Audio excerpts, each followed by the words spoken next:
Welcome, beloved anointed ones.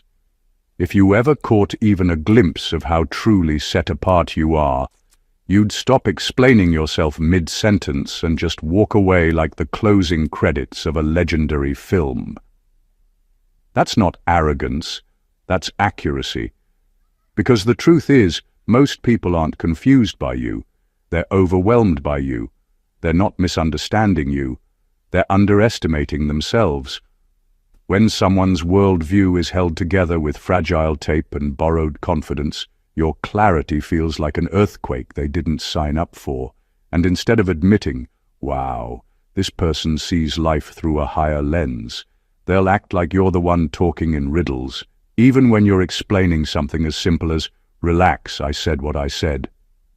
Here's a psychological fact. The human brain rejects anything that forces it to grow too quickly. That means when you show up with insight, depth, awareness, and a spirit that refuses to shrink, some people's minds literally push back. Not because you're wrong, but because your truth stretches places they've never exercised. And the funniest part? Some of these same people will later take your message, water it down, and repost it on social media like they discovered fire. But this is why being set apart comes with its own kind of humor. The universe will let you watch people pretend not to understand you, only for them to quote you weeks later like it's original research. Meanwhile, you're standing there like, wow, so now my thoughts are trending? When you're chosen, marked, spiritually distinguished, or simply cut from a fabric most people don't have access to, explanations become a luxury you can no longer afford. Your life moves at a velocity they can't track. Your insights hit depths they don't swim in, and your evolution exposes chapters they haven't even opened. You're not meant to explain yourself. You're meant to become the moment that forces people to rethink everything they thought they knew. Not through debate, not through justification, through presence, through essence, through that quiet, undeniable something that makes people whisper about you when you leave the room. So today, we're diving into the reality behind this truth. If you saw how truly set apart you are, you'd never waste another breath explaining yourself. Not out of pride, not out of ego, but because explanations are for equals, and you were never standing among them in the first place. Number 1. If you saw how rare your perspective is, you'd stop explaining to people who only argue from limitation. Most people don't reject your ideas because they're deep, complex, or hard to understand. They reject them because your ideas challenge the limits they've built their entire identity around. When someone has spent years defending the four walls of their comfort zone, anything that expands beyond those walls feels dangerous. They're not debating you because they want clarity. They're debating you because growth terrifies them. They're not confused. They're protecting their boundaries, and not the good kind. The type of boundaries built from fear, insecurity, and a lifetime of settling for good enough. When you speak from a higher perspective, you're speaking from experience, awareness, and maturity that wasn't handed to you. It was earned. Meanwhile, some people talk from places they've never questioned. They inherited their beliefs, picked up their mindset from their environment, and never tested any of it. So when you bring a viewpoint that didn't come from survival mode or imitation, they can't receive it. Your clarity feels like a threat to the reality they've been holding on to like a security blanket. This is why explaining yourself to certain people leaves you feeling drained, unseen, or even slightly annoyed. You're trying to pour ocean water insight into a cup-sized mind that only understands what fits its capacity. The mismatch will always feel like resistance. And here's the wild part. Even when you break things down for them in the simplest way, they still twist it, reject it, or argue with it. Not because you're wrong, but because they don't want to expand. Growth requires effort. Protecting limitation is easier. The rarest thing about you is that you don't speak from ego, competition, or insecurity. You speak from awareness. You speak from pattern recognition. You speak from lessons learned the hard way. Your perspective is shaped by experiences that broke you open, not kept you small. That alone puts you in a different category. Once you truly understand how uncommon your lens is, you stop explaining yourself to people who never intended to understand you in the first place. You conserve your energy. You recognize what conversations are worth your presence. And you finally accept that some people argue from limitation, not from logic, not from truth, and certainly not from wisdom. They're not rejecting your perspective. They're rejecting the growth required to meet you where you are. Number 2. If you saw how many people study you quietly, you'd stop trying to clarify yourself to the loud ones. The loudest people in your life are rarely the ones who truly understand you. They're the ones who react quickly, judge quickly, criticize quickly, and talk the most, all because they can't handle the depth of who you are. But while they make noise on the surface, there are others watching you in silence, taking in everything you do with full attention. These quiet observers don't jump in with opinions or arguments. They watch, they listen, and they learn.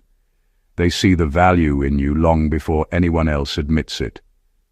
There's something about your presence, your choices, your resilience, or your perspective that pulls people in, even if they never say a word.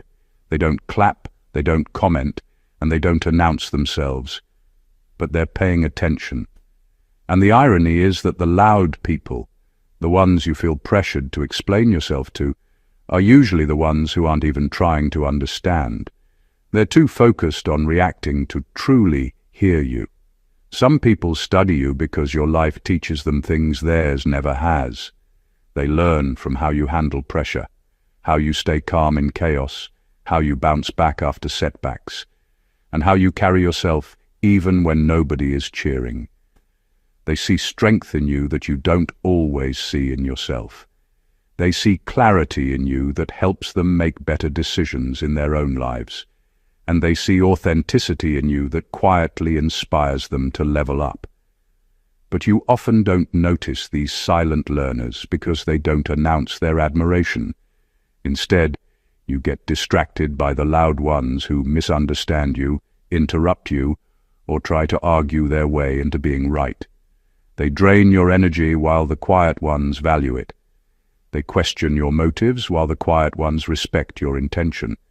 They challenge your identity while the quiet ones grow from it. The truth is, you don't owe explanations to people who only listen to respond. Your voice is not meant to be wasted on those who treat your truth like a debate. Once you realize how many people silently benefit from your existence, you stop trying to convince the ones who choose not to see you. You start speaking for clarity, not approval. You start living for purpose, not validation. And you learn to embrace the quiet impact you're making, the kind that changes lives without ever asking for applause. Number 3. If you saw the spiritual weight your presence carries, you'd understand why people pretend not to understand you. There are people who grasp exactly who you are, but they'll never admit it because acknowledging your depth would force them to acknowledge their own lack of growth. It's not that your words are complicated. It's that your presence carries a kind of truth they're not ready to face. You walk into a room with a grounded energy, a certain awareness, a certain stillness, and it unsettles people who rely on noise, ego, and performance to feel significant. They sense something in you that exposes what's missing in them, so they hide behind confusion as an excuse. Some people pretend not to understand you, because understanding you would mean they must respect you.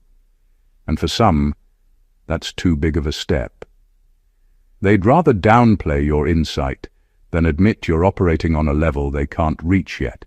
They turn your clarity into questions, your confidence into arrogance, and your simplicity into complexity.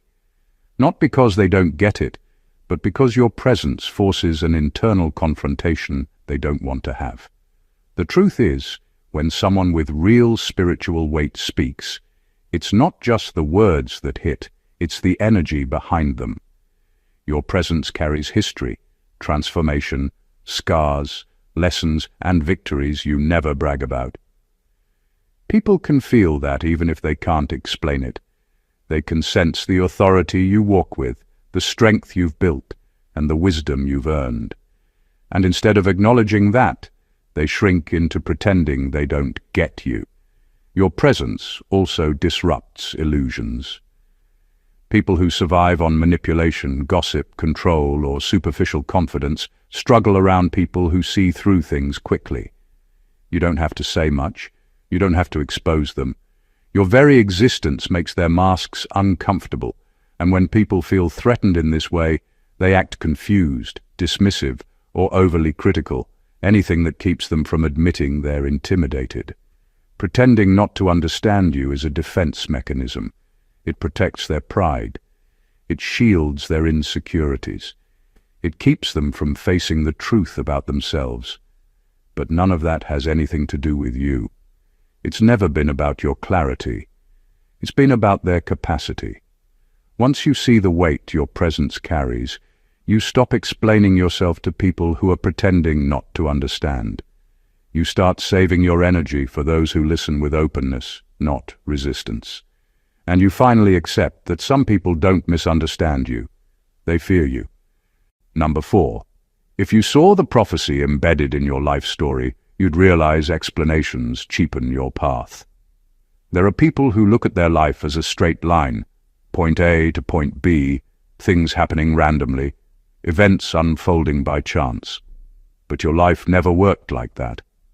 Nothing you've survived, learned, lost, or walked away from has been random. There's a deeper rhythm underneath your timeline that most people cannot recognize because they're only looking at the surface. You're not just living, you're unfolding. Every chapter has echoed something bigger than the moment itself, pointing you toward who you were destined to become long before you knew there was a destination. The things that broke you weren't failures, they were alignments. The people who left weren't losses, they were releases. The delays weren't punishments, they were protection. These aren't cute phrases, they're spiritual architecture. Your life has repeated certain themes, certain battles, certain awakenings, not because you're unlucky, but because you're being shaped for something that requires a different level of understanding. And if someone doesn't have that spiritual sensitivity, there's no amount of explaining that will ever make sense to them. People who can only comprehend life logically will always think your journey is dramatic, exaggerated, or too deep. They don't understand that some people are born to live stories that carry messages. Some people walk through things that are meant to wake others up. Some people go through spiritual pruning, spiritual stretching, and spiritual rebuilding because their lives will eventually serve as evidence for something bigger. That's not everyone's path, and that's exactly why not everyone can understand yours. When you try to explain your experiences to people who've never dealt with inner transformation, they'll minimize you. When you try to explain your intuition to people who only trust what they can physically see, they'll doubt you. When you try to explain your purpose to people who are only trying to survive day to day, they'll label you strange or intense.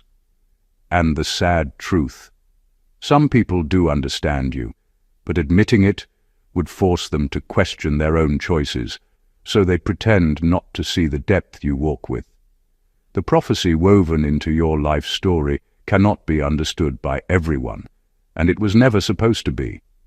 Some people read life like a sentence. You read it like scripture. Some live for logic. You live through alignment.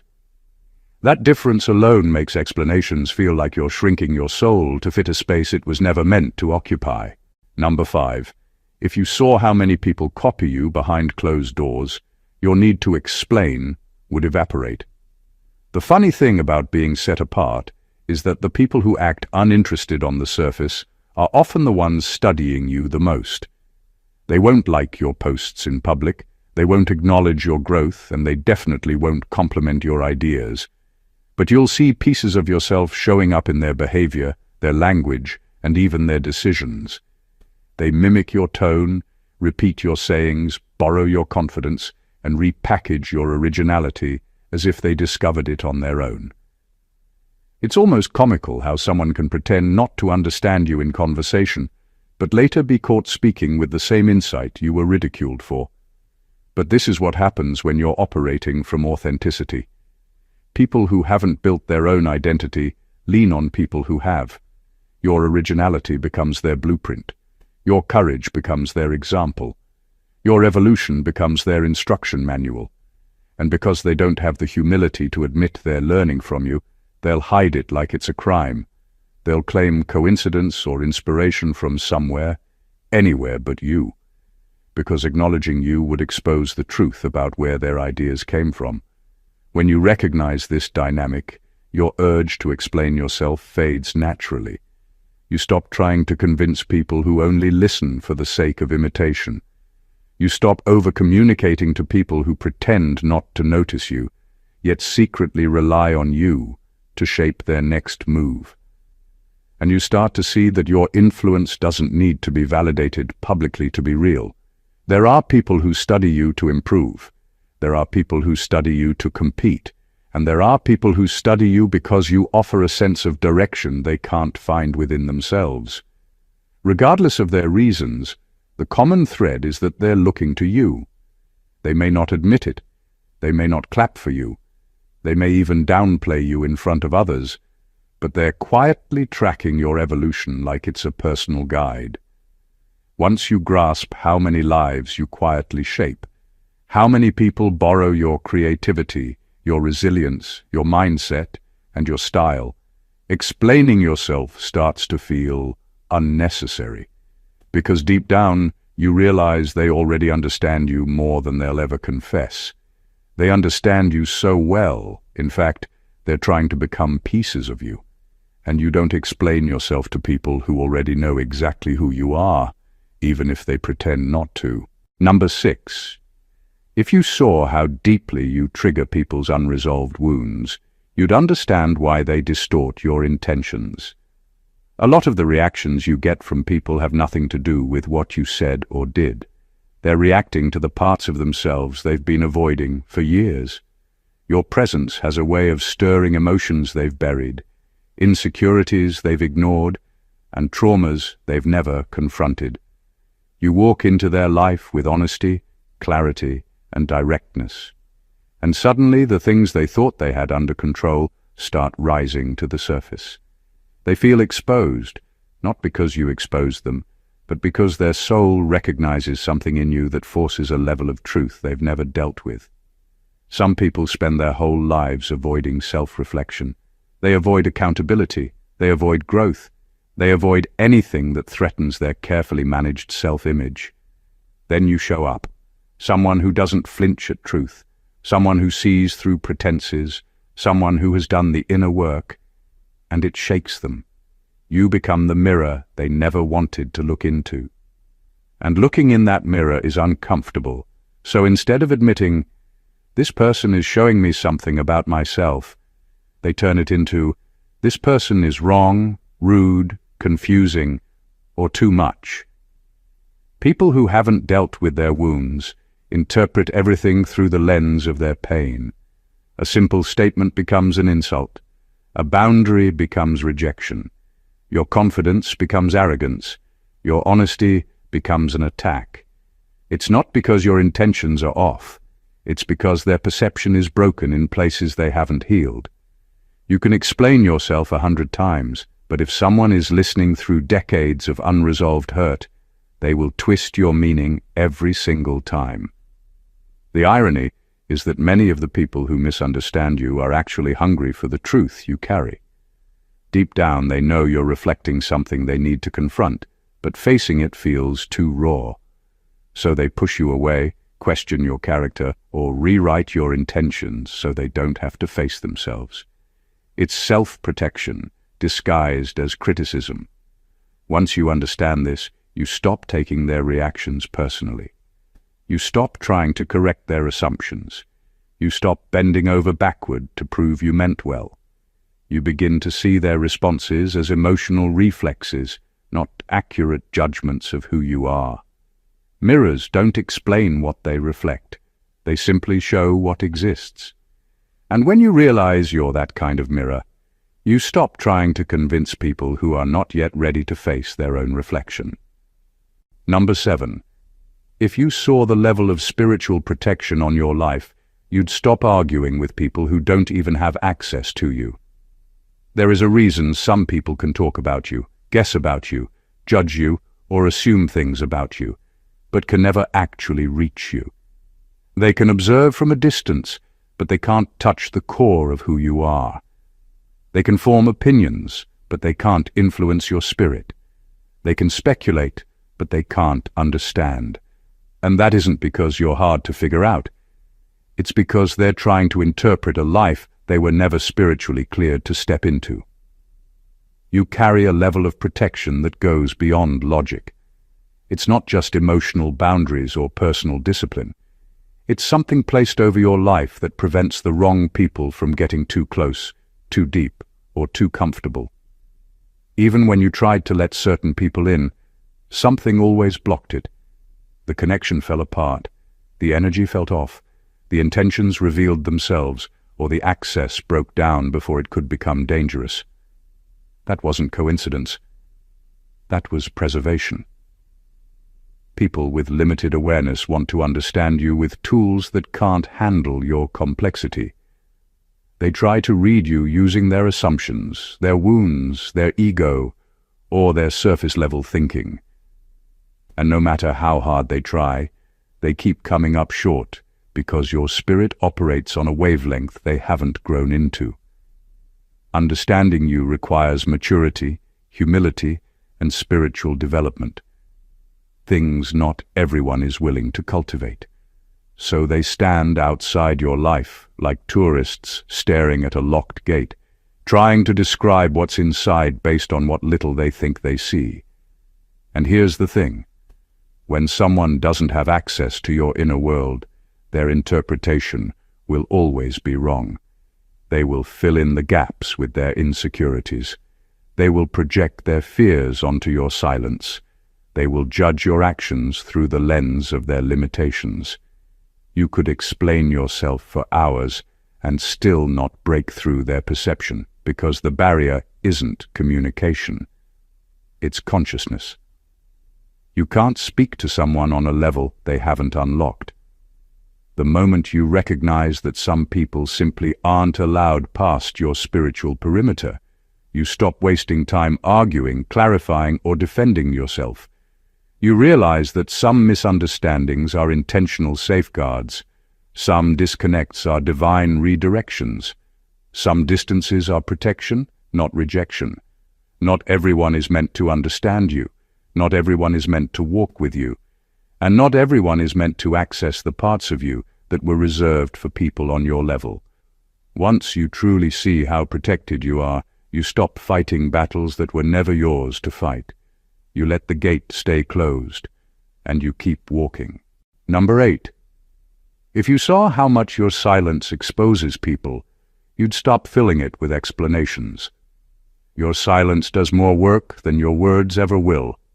When you choose not to explain, justify, or defend yourself, people begin to show you who they really are. The moment you stop guiding the narrative, they start filling in the blanks with whatever lives inside them.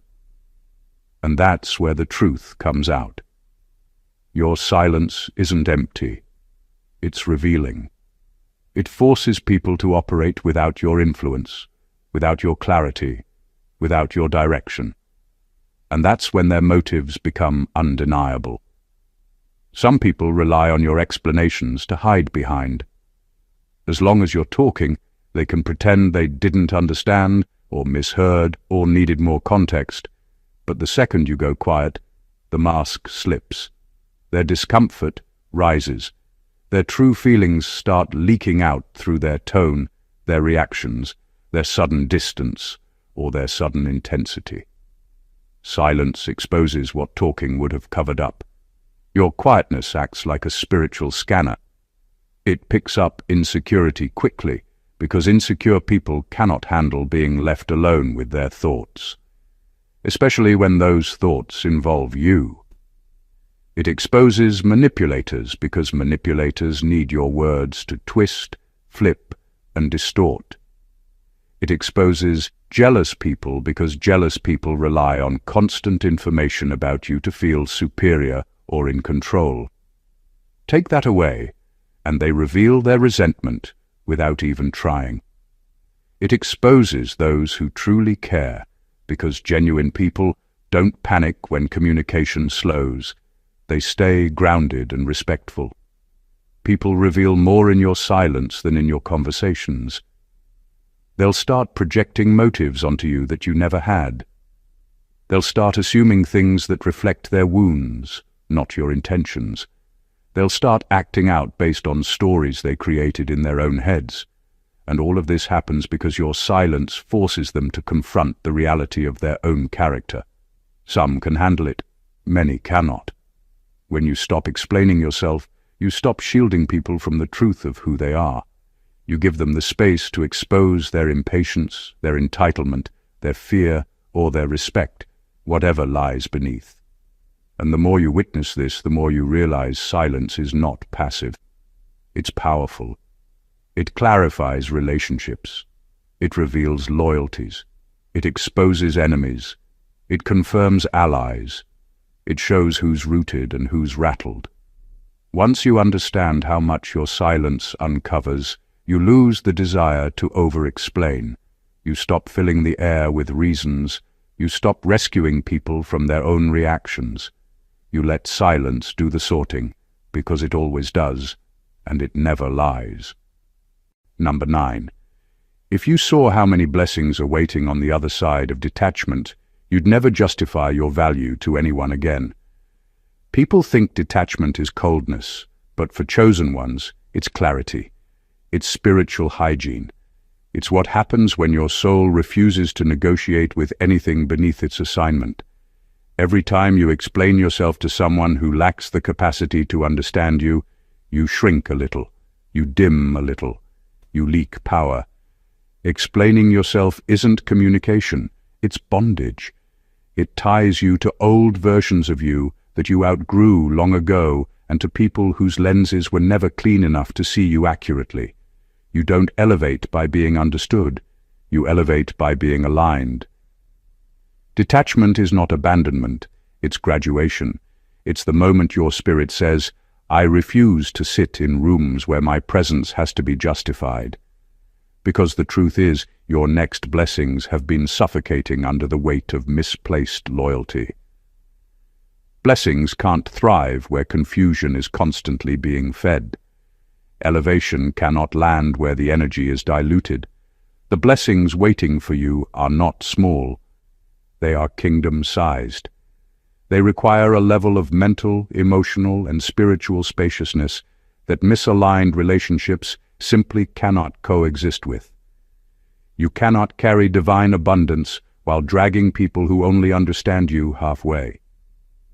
Your destiny is allergic to partial comprehension. Misalignment feels like confusion. Misalignment feels like heaviness. Misalignment feels like you're giving CPR to situations God has already pronounced dead. But once you detach, the air changes. The frequency rises. You start attracting people who don't just tolerate your depth, they resonate with it. They don't just get you. They reflect the same light you carry. The moment you stop explaining your worth, you step into environments where your worth speaks for itself. The moment you detach from what drains you, what belongs to you begins rushing in. Your blessings are not lost. They're just waiting for you to put down what was never yours to carry. Your next level is not asking you to fight harder. It's asking you to release faster. Number 10. If you saw how your destiny threatens stagnant people, you'd stop wasting breath trying to be understood by them. Some people aren't confused by you. They're confronted by you. They're not misreading your intentions. They're resisting the spiritual reminder you represent.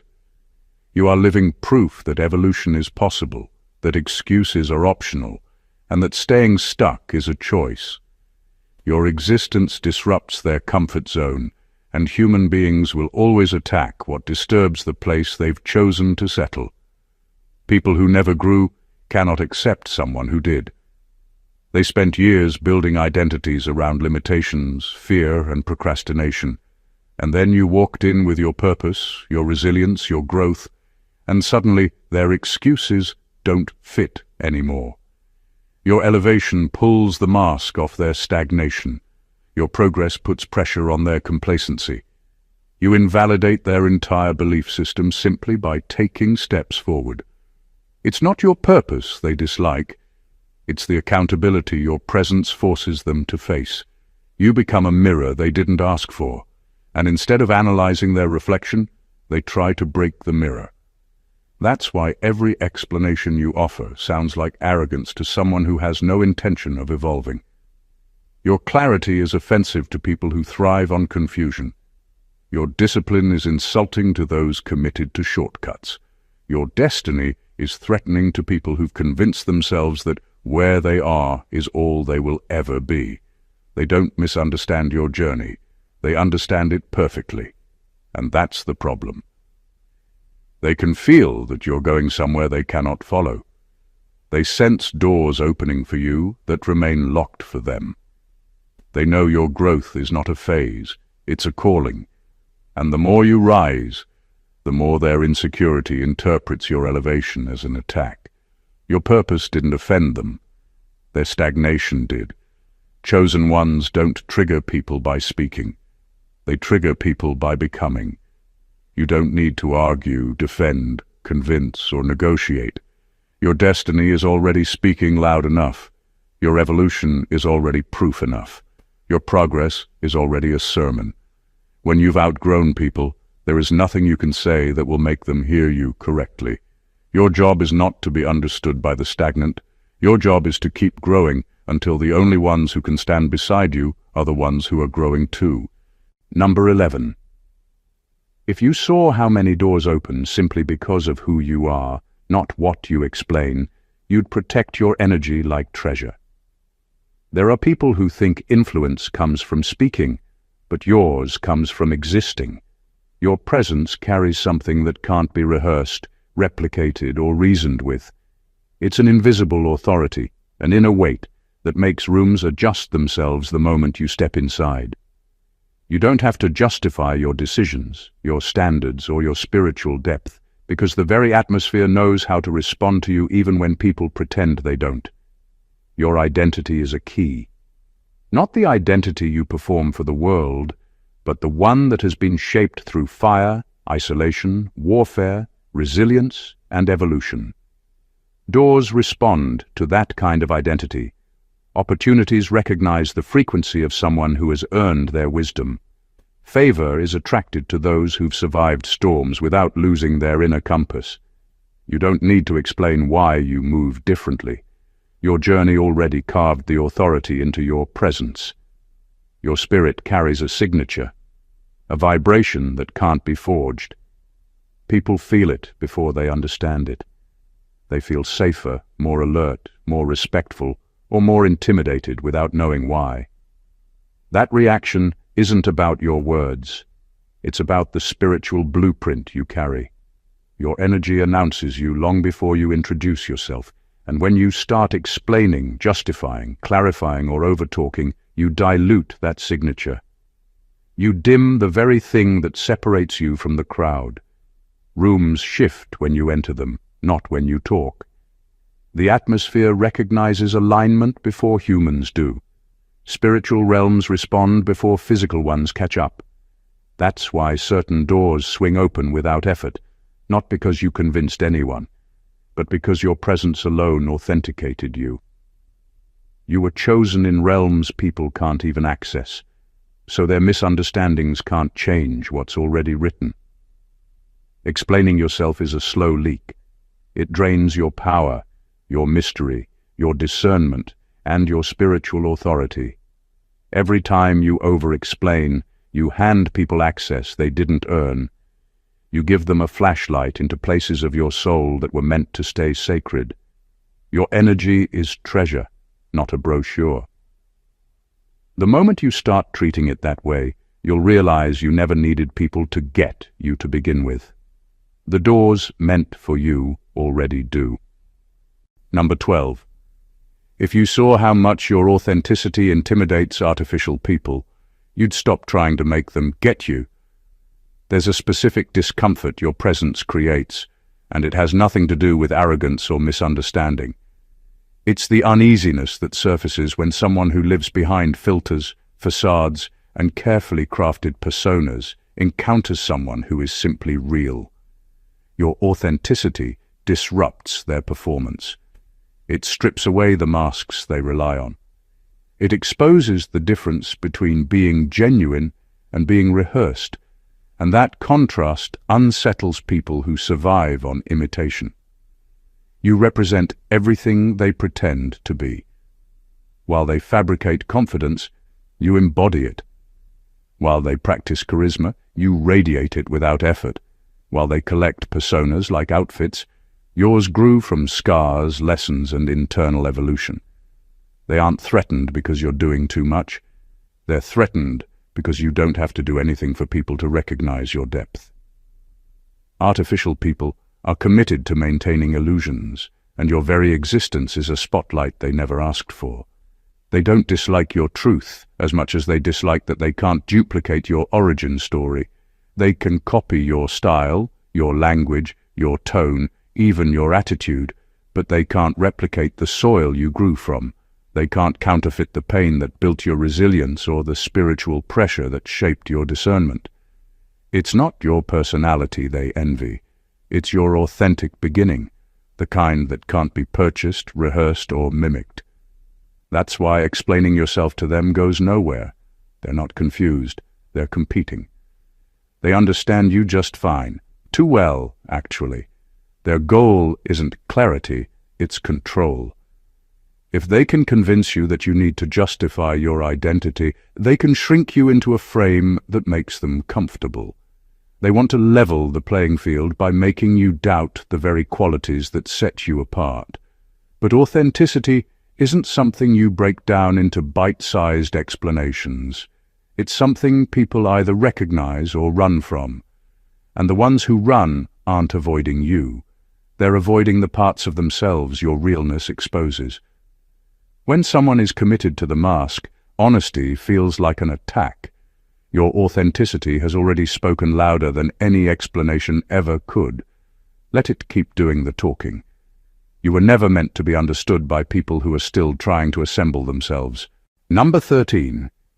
If you saw how many people pray for clarity while you are clarity, you'd realize explanations only dim your light. There are people who spend years asking God, the universe, ancestors, or whatever they believe in for direction, for confirmation, for a sign, and then you walk into their life carrying the very insight they've been begging for. Your presence alone brings alignment. Your words rearrange confusion.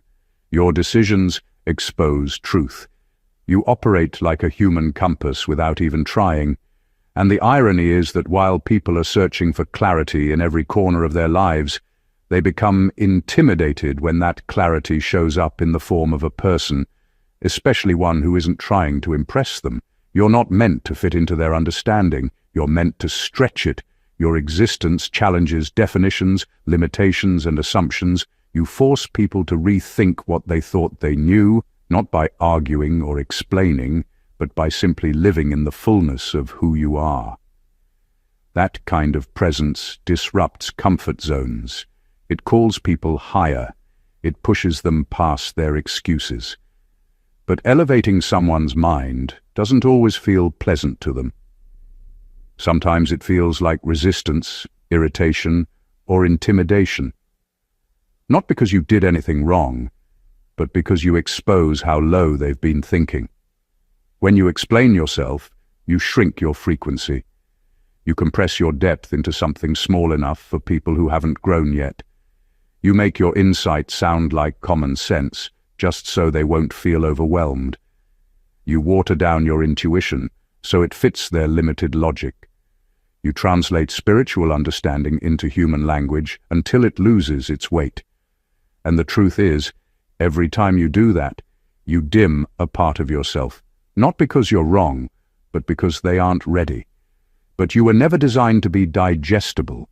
You were designed to be disruptive. Not destructive, but disruptive in the sense that your life shifts atmospheres. You break patterns. You interrupt generational cycles. You introduce higher thinking. You awaken dormant hunger in people who are sleepwalking through their lives. Clarity doesn't whisper. Clarity rearranges. And that's what you do. Not by force, but by being aligned, aware, and spiritually tuned in. So if people misunderstand you, that's not a sign to explain. It's a sign that you're operating on a different wavelength. Clarity doesn't slow itself down to be accepted. It stays bright, and everything around it eventually adjusts. Number 14. If you saw who you become when you stop explaining, you'd understand that explanations are the last chains keeping you small. There is a version of you that you haven't fully met yet. Not because you're unprepared, but because you've been too busy translating yourself for people who were never meant to access your depth. Every explanation you give becomes a tiny negotiation with your own power. Every justification becomes a quiet permission slip for someone to question what was never up for debate. Explanations don't just drain your energy, they shrink your identity. They make you hold back the parts of yourself that were designed to operate at full voltage. The moment you stop justifying your existence, something shifts internally. You stop bending your truth to make it more acceptable. You stop trimming your light to make it less intimidating. You stop rehearsing your intentions to avoid being misunderstood. And with that release comes a transformation. Not loud, not dramatic, but undeniable. You step into the version of yourself that was always waiting beneath the noise. The sovereign version. The version that moves from self-recognition instead of seeking outside validation. The version that doesn't chase clarity because you are clarity. This unbothered version of you doesn't argue with misinterpretations. They don't chase approval. They don't perform. They don't shrink. They simply lead, naturally, effortlessly, unmistakably. They influence without trying, inspire without explaining, and shift environments without saying a word. Leadership for them is not a role, it's a frequency. It's something people feel before they understand. And the moment you stop explaining, you rise into that frequency like you were born for it. This elevated version of you is uncontaminated by other people's projections. They don't carry the weight of proving anything. They don't feel tied to old identities. They don't second-guess the path they know they're called to walk. They stand tall in their truth, even when standing alone means stepping away from everything familiar. Isolation stops feeling like a punishment and starts feeling like alignment. Solitude becomes expansion. Silence becomes power.